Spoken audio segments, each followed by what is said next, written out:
ಕೀರ್ತನೆಗಳು 37ನೇ ಅಧ್ಯಾಯ. ದುಷ್ಟರ ಸಂಪತ್ತಿನಲ್ಲಿ ಸದ್ಭಕ್ತರು ನಂಬಿಕೆಯಿಂದಲೇ ಇರಬೇಕೆಂದು ಬೋಧಿಸುವ ಇಬ್ರಿಯ ಅಕ್ಷರ ಕ್ರಮಾನುಸಾರವಾದ ಕೀರ್ತನೆ. ದಾವಿದನ ಕೀರ್ತನೆ. ಕೆಟ್ಟ ನಡತೆಯುಳ್ಳವರನ್ನು ನೋಡಿ ಉರಿಗೊಳ್ಳಬೇಡ, ದುರಾಚಾರಿಗಳಿಗೋಸ್ಕರ ಹೊಟ್ಟೆಕಿಚ್ಚು ಪಡಬೇಡ. ಅವರು ಹುಲ್ಲಿನಂತೆ ಬೇಗ ಒಣಗಿ ಹೋಗುವರು, ಸೊಪ್ಪಿನ ಪಲ್ಯದಂತೆ ಬಾಡಿ ಹೋಗುವರು. ಯೆಹೋವನಲ್ಲಿ ಭರವಸವಿಟ್ಟು ಒಳ್ಳೆಯದನ್ನು ಮಾಡು, ದೇಶದಲ್ಲಿ ವಾಸವಾಗಿದ್ದು ನಂಬಿಕೆಯನ್ನು ಅನುಸರಿಸು.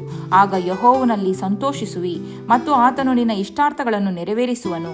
ನಿನ್ನ ಭೂಯಾತ್ರೆಯ ಚಿಂತೆಯನ್ನು ಯೆಹೋವನಿಗೆ ವಹಿಸಿಬಿಟ್ಟು ಭರವಸದಿಂದಿರು, ಆತನೇ ಅದನ್ನು ಸಾಗಿಸುವನು. ಆತನು ನಿನ್ನ ನೀತಿಯನ್ನು ಉದಯದ ಬೆಳಕಿನಂತೆಯೂ ನಿನ್ನ ನ್ಯಾಯವನ್ನು ಮಧ್ಯಾಹ್ನದ ತೇಜಸ್ಸಿನಂತೆಯೂ ಪ್ರಕಾಶಗೊಳಿಸುವನು.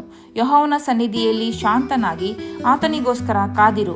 ಕುಯುಕ್ತಿಗಳನ್ನು ನೆರವೇರಿಸಿಕೊಂಡು ಅಭಿವೃದ್ಧಿ ಹೊಂದುವವನನ್ನು ನೋಡಿ ಉರಿಗೊಳ್ಳಬೇಡ. ಕೋಪವನ್ನು ಅಣಗಿಸಿಕೋ, ರೋಷವನ್ನು ಬಿಡು, ಉರಿಗೊಳ್ಳಬೇಡ. ಕೆಡುಕಿಗೆ ಕಾರಣವಾದೀತು. ಕೆಡುಕರು ತೆಗೆದುಹಾಕಲ್ಪಡುವರು, ಯೆಹೋವನನ್ನು ನಿರೀಕ್ಷಿಸುವವರೇ ದೇಶವನ್ನು ಅನುಭವಿಸುವರು. ಇನ್ನು ಸ್ವಲ್ಪ ಕಾಲದೊಳಗೆ ದುಷ್ಟನು ಕಾಣಿಸದೆ ಹೋಗುವನು. ಅವನಿದ್ದ ಸ್ಥಳದಲ್ಲಿ ಎಷ್ಟು ವಿಚಾರಿಸಿದರೂ ಅವನು ಸಿಕ್ಕುವುದೇ ಇಲ್ಲ. ಆದರೆ ದೀನರು ದೇಶವನ್ನು ಅನುಭವಿಸುವರು, ಅವರು ಮಹಾ ಸೌಖ್ಯದಿಂದ ಆನಂದಿಸುವರು. ದುಷ್ಟನು ನೀತಿವಂತನಿಗೆ ವಿರೋಧವಾಗಿ ಆಲೋಚಿಸುತ್ತಾನೆ, ಅವನನ್ನು ನೋಡಿ ಹಲ್ಲು ಕಡಿಯುತ್ತಾನೆ.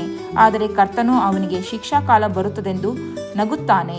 ದುಷ್ಟರು ದೀನ ದರಿದ್ರರನ್ನು ಕಡಿದು ಬಿಡಬೇಕೆಂದು ಕತ್ತಿಯನ್ನು ಹೆರಿದಿದ್ದಾರೆ, ಯಥಾರ್ಥರನ್ನು ಕೊಂದು ಹಾಕಬೇಕೆಂದು ಬಿಲ್ಲನ್ನು ಎತ್ತಿದ್ದಾರೆ. ಆದರೆ ಅವರ ಕತ್ತಿ ಅವರ ಎದೆಯನ್ನೇ ಇರಿದು ಬಿಡುವುದು, ಅವರ ಬಿಲ್ಲುಗಳು ಸಿಡಿದು ಮುರಿದು ಹೋಗುವವು. ದುಷ್ಟರ ಮಹಾ ಸಮೃದ್ಧಿಗಿಂತಲೂ ನೀತಿವಂತನ ಬಡತನವೇ ಲೇಸು. ದುಷ್ಟರ ತೋಳುಗಳು ಮುರಿದು ಹೋಗುವವು, ನೀತಿವಂತರನ್ನು ಯೆಹೋವನೇ ಉದ್ಧರಿಸುವನು. ಯೆಹೋವನು ಸದ್ಭಕ್ತರ ಜೀವಮಾನವನ್ನು ಲಕ್ಷಿಸುತ್ತಾನೆ, ಅವರ ಸ್ವಾಸ್ಥ್ಯವು ಶಾಶ್ವತವಾಗಿ ನಿಲ್ಲುವುದು.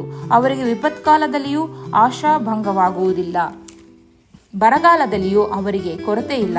ದುಷ್ಟರು ನಾಶವಾಗಿ ಹೋಗುವರು, ಯೆಹೋವನ ವೈರಿಗಳು ಹುಲ್ಲುಗಾವಲುಗಳ ಸೊಗಸಿನಂತಿದ್ದು ಮಾಯವಾಗುವರು. ಅವರು ಹಬೆಯಂತೆ ತೋರಿ ಅಡಗಿ ಹೋಗುವರು. ದುಷ್ಟನು ಸಾಲ ಮಾಡಿಕೊಂಡು ತೀರಿಸಲಾರದೆ ಹೋಗುವನು, ನೀತಿವಂತನು ಪರೋಪಕಾರಿಯಾಗಿ ಧರ್ಮ ಕೊಡುವನು. ಯೆಹೋವನ ಆಶೀರ್ವಾದವು ಯಾರಿಗಿರುವುದೋ ಅವರು ದೇಶವನ್ನು ಅನುಭವಿಸುವರು. ಆತನ ಶಾಪವು ಯಾರಿಗಿರುವುದೋ ಅವರು ತೆಗೆದುಹಾಕಲ್ಪಡುವರು. ಸತ್ಪುರುಷನ ಗತಿಸ್ಥಾಪನೆಯು ಯೆಹೋವನಿಂದಲೇ ಆಗಿದೆ, ಆತನು ಅವನ ಪ್ರವರ್ತನೆಯನ್ನು ಮೆಚ್ಚುತ್ತಾನೆ. ಅವನು ಕೆಳಗೆ ಬಿದ್ದರೂ ಏಳದೇ ಹೋಗುವುದಿಲ್ಲ, ಯೆಹೋವನು ಅವನನ್ನು ಹಿಡಿದು ಉದ್ಧಾರ ಮಾಡುವನು. ನಾನು ಬಾಲಕನಾಗಿದ್ದೆನು, ಈಗ ವೃದ್ಧನಾಗಿದ್ದೇನೆ, ಈವರೆಗೂ ನೀತಿವಂತನು ದಿಕ್ಕಿಲ್ಲದೆ ಬಿದ್ದಿರುವುದನ್ನಾಗಲಿ ಅವನ ಸಂತತಿಯವರು ಭಿಕ್ಷೆ ಬೇಡಿ ತಿನ್ನುವುದನ್ನಾಗಲಿ ನೋಡಲಿಲ್ಲ. ಅವನು ಯಾವಾಗಲೂ ಧರ್ಮಿಷ್ಠನಾಗಿ ಹಣ ಸಹಾಯವನ್ನು ಮಾಡುತ್ತಾನೆ. ಅವನ ಸಂತತಿಯವರು ಆಶೀರ್ವಾದ ಹೊಂದುವರು. ಕೆಟ್ಟದ್ದಕ್ಕೆ ಹೋಗದೆ ಒಳ್ಳೆಯದನ್ನೇ ಮಾಡು, ಆಗ ನೀನು ಯಾವಾಗಲೂ ದೇಶದಲ್ಲಿ ವಾಸವಾಗಿರುವಿ. ಯೆಹೋವನು ನ್ಯಾಯವನ್ನು ಮೆಚ್ಚುವವನು, ತನ್ನ ಭಕ್ತರನ್ನು ಎಂದಿಗೂ ಕೈಬಿಡುವವನಲ್ಲ. ಅವರು ಸದಾಕಾಲವೂ ಸುರಕ್ಷಿತರಾಗಿರುವರು. ದುಷ್ಟರ ಸಂತತಿ ತೆಗೆದುಹಾಕಲ್ಪಡುವುದು, ನೀತಿವಂತರೋ ದೇಶವನ್ನು ಅನುಭವಿಸುವವರಾಗಿ ಅದರಲ್ಲಿ ಶಾಶ್ವತವಾಗಿ ವಾಸಿಸುವರು. ನೀತಿವಂತನ ಬಾಯಿಯು ಸುಜ್ಞಾನವನ್ನು ನುಡಿಯುತ್ತದೆ, ಅವನ ನಾಲಿಗೆ ನ್ಯಾಯವನ್ನೇ ಹೇಳುತ್ತದೆ. ದೇವರ ಧರ್ಮೋಪದೇಶವು ಅವನ ಹೃದಯದಲ್ಲಿರುವುದು, ಅವನು ಜಾರುವುದೇ ಇಲ್ಲ. ದುಷ್ಟನು ಹೊಂಚು ಹಾಕಿ ನೀತಿವಂತನನ್ನು ಕೊಲ್ಲಬೇಕೆಂದು ಸಮಯ ನೋಡುತ್ತಾನೆ, ಆದರೆ ಯೆಹೋವನು ಅವನನ್ನು ಸಿಕ್ಕಗೊಡಿಸುವುದಿಲ್ಲ. ಅವನನ್ನು ನ್ಯಾಯವಿಚಾರಣೆಯಲ್ಲಿ ಅಪರಾಧಿ ಎಂದು ಎಣಿಸುವುದಿಲ್ಲ.